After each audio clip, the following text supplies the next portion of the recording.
Bueno, yo voy a hablar de resistencia eléctrica y por qué es absolutamente fundamental para cualquier material, ya que esta resistencia lo que hace es dificultar el flujo de la corriente eléctrica a través del mismo. Es una propiedad que se mide en ohmios y es representada por la letra griega omega.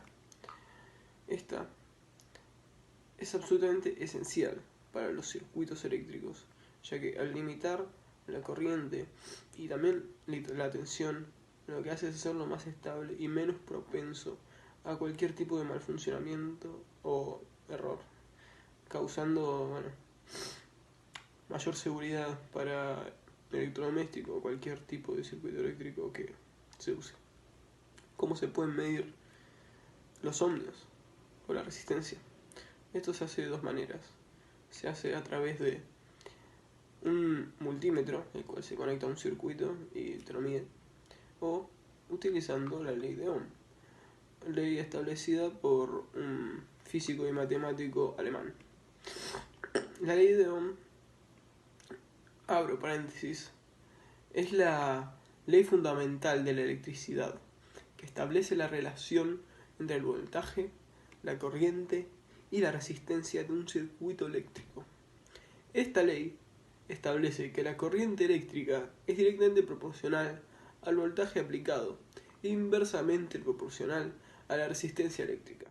Esto se puede representar mediante la fórmula I es igual a B dividido R.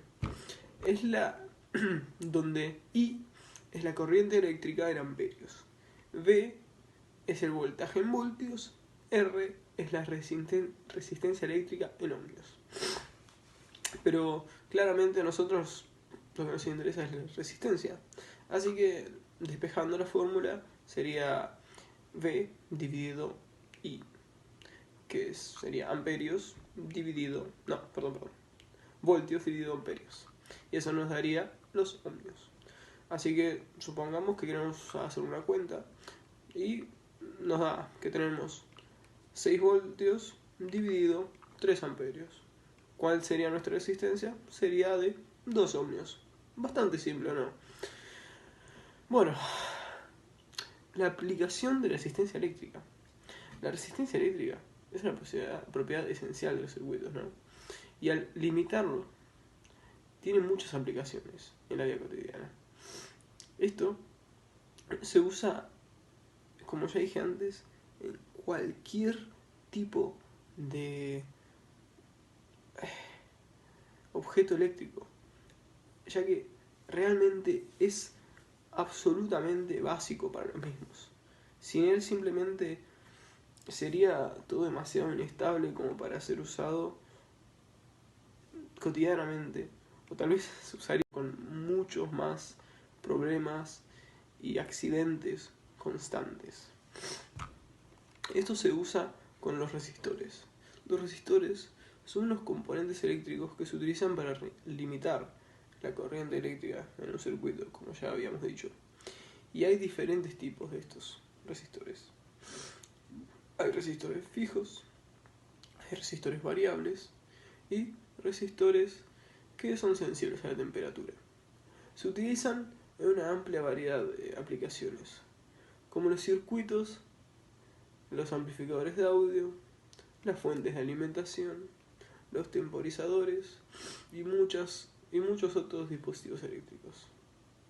En conclusión, la resistencia, además de ser una propiedad fundamental de la electrónica en general, es algo que con lo que simplemente si no lo tuviésemos no podríamos obtener, si no tuviésemos resistores para medirla, para crear una resistencia a los materiales eléctricos, no, sino que a los objetos que usan electricidad, simplemente nuestra vida cotidiana no sería la misma.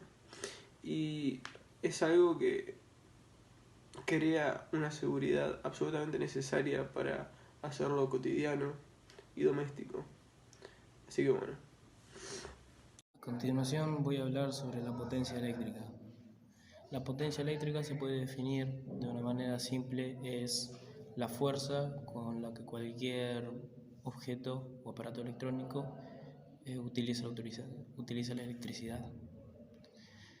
Esta potencia eléctrica es el resultado el producto es de corriente por el voltaje. La corriente eléctrica se mide en amperes y el voltaje en volts. Entonces la potencia eléctrica se mide en watts.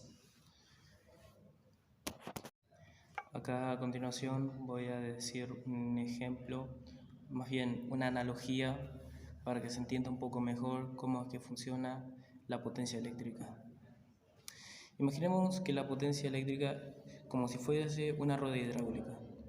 La velocidad de la rueda depende de a qué altura esté y también de la intensidad del flujo de la cascada. Así que podremos representar la cascada como la corriente eléctrica, la altura como el voltaje y la velocidad de la rueda hidráulica como la potencia eléctrica. En un dispositivo eléctrico, cuanto mayor sea la corriente, mayor será la potencia que consuma por el gasto de energía, también será mayor. Así que básicamente, cuanto más cantidad de watts tenga, más corriente eléctrica va a utilizar. Para cualquier dispositivo eléctrico es lo mismo.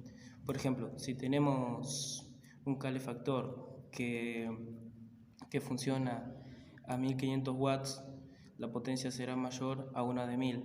Así que, por ejemplo, calentaría mucho más, pero a su vez también gastaría mucho más energía. Así que la relación es directamente proporcional. Cuanto más watts hayan, más cantidad de energía va a utilizar. A continuación mostraré un dibujo de cómo es que representé todo sobre la potencia eléctrica. Ahí tengo representado lo que sería la rueda hidráulica, la cascada y la altura. Lo que tengo marcado con las líneas punteadas y la P es la velocidad. Bien, podríamos traducir como que la V, o sea la altura, es el voltaje, la cascada es la corriente eléctrica, la línea punteada con la flecha es la potencia. Y así concluyó mi explicación de cómo es que actúa y funciona la potencia eléctrica. Buenas, soy Alan Stravechik y hoy voy a hablar de los circuitos de corriente y sobre la intensidad, la cual es una de las magnitudes eléctricas de las que se mencionarán. Primero, para entender sobre los circuitos de corriente, hay que definir qué es la intensidad. La intensidad es una magnitud que refleja el nivel de electricidad que logra atravesar un conductor en un determinado lapso temporal. Se trata de la circulación de una carga que, por acción de la movilidad de los electrones, atraviesa un cuerpo. La intensidad es medida con un galvanómetro o ampere, y su unidad en el Sistema Internacional de Unidades es el ampere. Está denotado con la letra A. La expresión matemática que describe la intensidad de corriente eléctrica es intensidad es igual a Coulomb sobre tiempo, el tiempo expresado en segundos. Ahora voy a hablar de la corriente eléctrica continua. Este es un tipo de corriente eléctrica en el que las cargas eléctricas se desplazan a través de los conductores del conductor eléctrico sin variar su sentido. Este tipo de corriente también se le conoce como corriente directa. Voy a mencionar unas ventajas de la corriente directa o corriente continua. Una de estas es como se pueden almacenar en forma de baterías, lo que permite tener una fuente de energía a disposición para los dispositivos, aparatos o máquinas que permitan este tipo de recursos. En algunos casos las baterías pueden ser recargables, su uso es más seguro que la corriente alterna, lo que permite desarrollar múltiples soluciones especialmente con fines domésticos. Permite un uso de voltaje más bajo para transmitir electricidad por medio de cables.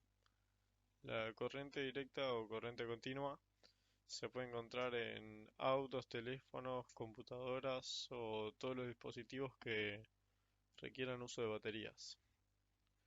El caso de la computadora es un caso especial ya que ésta se alimenta con corriente alterna y tiene un proceso interno que transforma esta corriente alterna en corriente continua. Y hasta acá llegó la... Ya. Buenas, soy José Tavera y hoy les voy a enseñar sobre el voltaje eléctrico. El voltaje eléctrico es la unidad de medida del potencial eléctrico. Y el potencial eléctrico es el equivalente a un joule de carga dividido la carga en sí, o sea, un coulomb. Esta unidad de medida se ve bastante seguido en las baterías que tienen dos polos opuestos, que sería el positivo y el negativo. El voltaje eléctrico representado en los circuitos quedaría de esta manera. El voltaje en los circuitos, hay dos tipos de conexiones con voltaje. Tenemos la conexión en serie, que tendría más o menos de esta forma, representando el voltaje fuente con los polos positivos y negativos de esta manera, siendo el más chico el negativo y siendo el más grande el positivo. El voltaje en este tipo de circuitos en serie tiene como el voltaje fuente, en este caso siendo esta parte de acá, la suma de todos los voltajes que se reparten en toda la conexión. Pero en este caso solo tenemos una, así que más o menos este sería un ejemplo. Así hasta llegar a todos los voltajes que hay en toda la conexión. Otro tipo de conexiones que tendremos, por ejemplo, es la conexión en paralelo, que tendría más o menos de esta forma.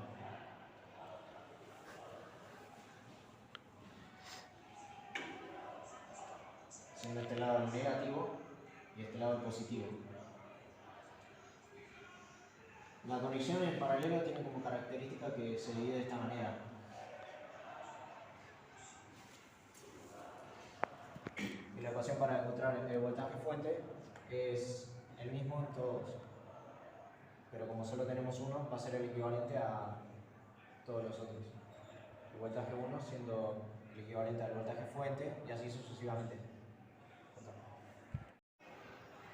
Si queremos intentar definir el voltaje eléctrico, podríamos decir que es la diferencia de potencial entre dos cargas en el campo eléctrico, siendo el campo eléctrico un campo de fuerza generado por dos cargas de distinto o igual signo, siendo una de atracción, otra de repulsión si las cargas tienen el mismo signo, o si no la otra de atracción. Este campo de fuerza se puede medir en voltios por metro. En sí, el voltaje eléctrico es la fuerza que impulsa las cargas eléctricas. En la batería, por ejemplo, tienes cargado cierta carga eléctrica y el voltaje lo que hace es impulsarlas para sus correspondientes polos. Esto se puede ver mayor a detalle en una conexión en serie o en paralelo, donde tengamos, por ejemplo, una bombilla por aquí.